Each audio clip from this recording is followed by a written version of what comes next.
നിയമസഭാ തെരഞ്ഞെടുപ്പിന് 2 മാസം മാത്രം. ഏപ്രിലിൽ നിയമസഭാ തെരഞ്ഞെടുപ്പ് നടക്കും. പൊളിറ്റിക്സ് കേരളയുടെ അവസാനഘട്ട സർവേ ജനങ്ങൾക്ക് മുമ്പിൽ സമർപ്പിക്കുകയാണ് ഞങ്ങൾ. അവസാനഘട്ട സർവേയിൽ ആദ്യം ഞങ്ങൾ തിരഞ്ഞെടുത്തിരിക്കുന്നത് കൊല്ലം ജില്ലയാണ്. തദ്ദേശ സ്വയംഭരണ തെരഞ്ഞെടുപ്പിൽ കോൺഗ്രസ് UDF വലിയ മുന്നേറ്റം കാഴ്ചവെച്ച ജില്ലയാണ് കൊല്ലം. കൊല്ലം കോർപ്പറേഷൻ ചരിത്രത്തിൽ ആദ്യമായി UDF പിടിച്ചെടുത്തു. BJPക്ക് കാര്യമായ മുന്നേറ്റം ഉണ്ടായതുമില്ല. കൊല്ലത്ത് 11 നിയോജക മണ്ഡലങ്ങൾ. ഈ 11 നിയോജക മണ്ഡലങ്ങളിൽ ആര് ജയിക്കും, ആര് തോൽക്കും, ആര് നേടും എന്നൊക്കെയുള്ള വിശദമായ സർവേയാണ് ഞങ്ങൾ അവതരിപ്പിക്കുന്നത് പ്രേക്ഷകർക്ക് മുമ്പാകെ. ഈ സർവേയിൽ ഞങ്ങളെ സഹായിച്ച പ്രാദേശിക രാഷ്ട്രീയ നേതാക്കൾക്കും സാമുദായിക നേതാക്കൾക്കും പൊതുപ്രവർത്തകർക്കും ഹൃദയപൂർവ്വം നന്ദി അറിയിക്കുന്നു. സർവേ തുടങ്ങാം. കുണ്ടറയിൽ നിന്ന് തന്നെ സർവേ തുടങ്ങാം. കുണ്ടറയിൽ കഴിഞ്ഞ തവണ PC വിഷ്ണുനാഥ് J മേഴ്സിക്കുട്ടിയമ്മയെ തോൽപ്പിച്ചത് 4523 വോട്ടിൻ്റെ ഭൂരിപക്ഷത്തിൽ. ഇത്തവണയും PC വിഷ്ണുനാഥ് തന്നെയാണ് UDF സ്ഥാനാർത്ഥി. CPM സ്ഥാനാർത്ഥിക്ക് മാറ്റമുണ്ട്. ചിന്താ ചെറോമാണ് CPM സ്ഥാനാർത്ഥി. ഈ മണ്ഡലം, കുണ്ടറ മണ്ഡലം UDF നിലനിർത്തും. PC വിഷ്ണുനാഥ് നിലനിർത്തും. ഇനി കുന്നത്തൂരാണ്. കോവൂർ കുഞ്ഞുമോൻ കഴിഞ്ഞ തവണ ഉല്ലാസ് കോവൂറിൻ്റെ വെല്ലുവിളിയെ അതിജീവിച്ചത് 2780 വോട്ടിൻ്റെ ഭൂരിപക്ഷത്തിൽ. തദ്ദേശ സ്വയംഭരണ തെരഞ്ഞെടുപ്പിൽ കുന്നത്തൂർ നിയോജക മണ്ഡലത്തിൽ LDF വലിയ മുന്നേറ്റമാണ് കാഴ്ചവെച്ചത്.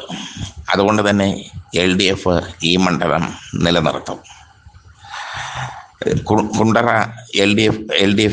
കുണ്ടറ കോൺഗ്രസ് നിലനിർത്തുമ്പോൾ കുന്നത്തൂർ LDF നിലനിർത്തും. അതാണ് അതിൻ്റെ ഒരു പ്രത്യേകത. ഇനി ചടയമംഗലമാണ്. ചടയമംഗലത്ത് കഴിഞ്ഞ തവണ ചിഞ്ചുറാണി കോൺഗ്രസിലെ നസീറിനെ തോൽപ്പിച്ചത് 13,676 വോട്ടിൻ്റെ ഭൂരിപക്ഷത്തിൽ. ഇത്തവണ ചിഞ്ചുറാണി ചടയമംഗലത്ത് നിന്ന് ചാത്തന്നൂരിലേക്ക് മാറുകയാണ്. അഡ്വക്കേറ്റ് സാം ഡാനിയലാണ് അവിടെ CPI സ്ഥാനാർത്ഥി. CPIയുടെ ഉറച്ച കോട്ടയായ ചടയമംഗലത്ത് LDF തന്നെ വിജയക്കൊടി നാട്ടും. ഇനി പത്തനാപുരമാണ്. കഴിഞ്ഞ തദ്ദേശ സ്വയംഭരണ തെരഞ്ഞെടുപ്പിൽ LDF തകർന്നടിഞ്ഞു പത്തനാപുരത്ത്. UDF വലിയ മുന്നേറ്റമാണ് നടത്തിയത്. അതുകൊണ്ട് തന്നെ UDF ഒരുപാട് പ്രതീക്ഷ അർപ്പിക്കുന്ന മണ്ഡലമാണ് പത്തനാപുരം. കഴിഞ്ഞ നിയമസഭാ തെരഞ്ഞെടുപ്പിൽ മന്ത്രി KB ഗണേഷ് കുമാർ ജ്യോതികുമാർ ചാമക്കാലയുടെ വെല്ലുവിളിയെ അതിജീവിച്ചത് 14,316 വോട്ടുകളുടെ ഭൂരിപക്ഷത്തിൽ. ഇത്തവണ ജ്യോതി വിജയകുമാറാണ് കോൺഗ്രസ് സ്ഥാനാർത്ഥി പത്തനാപുരത്ത്. എന്തായാലും ടൈറ്റ് ഫൈറ്റ് തന്നെ പത്തനാപുരത്ത് നടക്കും. ഗണേഷ് കുമാർ വിജയിക്കും. കാരണം ഗണേഷ് കുമാറിന് അവിടെ വ്യക്തിപരമായി ഒരുപാട് വോട്ടുകളുണ്ട്. സ്വതന്ത്ര സ്ഥാനാർത്ഥിയായി നിന്നാൽ പോലും ഗണേഷ് കുമാർ പത്തനാപുരത്ത് വിജയിക്കും. അത് LDF നിലനിർത്തും. ചാത്തന്നൂർ കഴിഞ്ഞ തവണ GS ജയലാൽ 17,206 വോട്ടിൻ്റെ ഭൂരിപക്ഷത്തിലാണ് ചാത്തന്നൂരിൽ നിന്ന് വിജയിച്ചത്. അവിടെ കോൺഗ്രസിന് 3ാം സ്ഥാനത്തേക്ക് പോകേണ്ടി വന്നു. ഇത്തവണ J ചിഞ്ചുറാണിയാണ് ചാത്തന്നൂരിൽ മത്സരിക്കാൻ എത്തുന്നത്. ചാത്തന്നൂർ LDFൻ്റെ CPIയുടെ ഉറച്ച കോട്ട തന്നെയാണ്. അത് CPI നിലനിർത്തും. ഇനി കൊല്ലം. M മുകേഷ് കഴിഞ്ഞ തവണ 2,072 വോട്ടിൻ്റെ നേരിയ ഭൂരിപക്ഷത്തിൽ ബിന്ദു കൃഷ്ണയെ പരാജയപ്പെടുത്തിയ കൊല്ലം. കൊല്ലത്ത് ഇത്തവണ LDF സ്ഥാനാർത്ഥിക്ക് മാറ്റമുണ്ട്. മുകേഷിന് സ്ഥാനാർത്ഥിത്വമില്ല. പകരം S ജയമോഹനാണ് കൊല്ലത്ത് മത്സരിക്കുക. കോൺഗ്രസ് സ്ഥാനാർത്ഥിയായി ബിന്ദു കൃഷ്ണ തന്നെ എത്തും. ബിന്ദു കൃഷ്ണയ്ക്ക് ജയസാധ്യത വളരെ കൂടുതലാണ് കൊല്ലത്ത്. കൊല്ലം UDF LDFിൽ നിന്ന് പിടിച്ചെടുക്കും. ഇനി ഇരവിപുരമാണ്.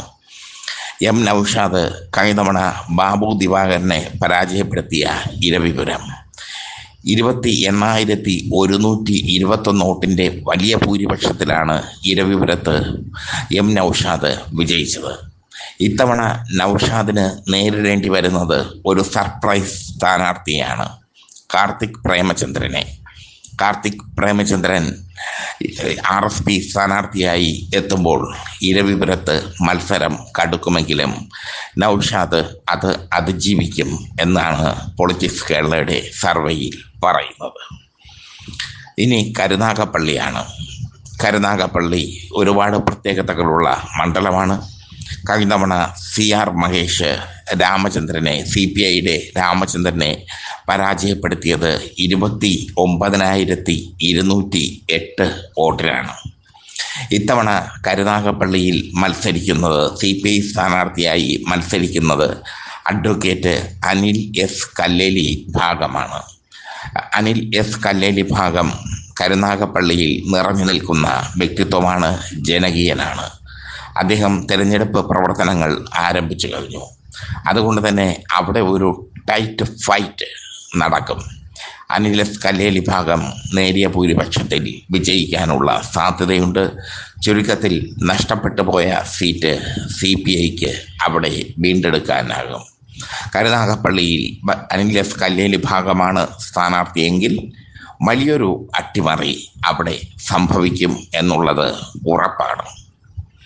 ഇനി പുനലൂരിൽ PS സുപാൽ കഴിഞ്ഞ തവണ മുസ്ലിം ലീഗ് സ്ഥാനാർത്ഥിയെ തോൽപ്പിച്ചത് 37,057 വോട്ടിൻ്റെ വലിയ ഭൂരിപക്ഷത്തിലാണ്. ഇത്തവണ മുസ്ലിം ലീഗ് സ്ഥാനാർത്ഥി ആരാണെന്ന് വ്യക്തമല്ല. ആ മണ്ഡലം കോൺഗ്രസ് ഏറ്റെടുക്കാനുള്ള സാധ്യതയുണ്ട്. CPI സ്ഥാനാർത്ഥിയായി PS സുപാൽ തന്നെ മത്സരിക്കും. അവിടെ LDF വിജയിക്കും. ഇനി കേരളം ഉറ്റുനോക്കുന്ന കൊട്ടാരക്കരയാണ്. ഐഷ പോറ്റി, CPMന് വേണ്ടി 3 ടേം MLA ആയ ഐഷ പോറ്റിയാണ് അവിടെ മത്സരിക്കുന്നത്. KN ബാലഗോപാലാണ് എതിർ സ്ഥാനാർത്ഥി. ഐഷ പോറ്റിയും KN ബാലഗോപാലും തമ്മിലുള്ള മത്സരം, CPMലെ KN ബാലഗോപാലും തമ്മിലുള്ള മത്സരം വളരെ കൗതുകമുയർത്തുന്ന ഒരു മത്സരമായിരിക്കും. കഴിഞ്ഞ തവണ 10,804 വോട്ടിൻ്റെ ഭൂരിപക്ഷത്തിലാണ് KN ബാലഗോപാൽ CPMന് ആ സീറ്റ് നിലനിർത്തിയത്. അദ്ദേഹം ധനകാര്യമന്ത്രി എന്ന നിലയിൽ നല്ല പ്രവർത്തനങ്ങൾ കാഴ്ചവെക്കുന്നു. അദ്ദേഹത്തിൻ്റെ വികസന പ്രവർത്തനങ്ങൾ ശ്രദ്ധേയമാണ്.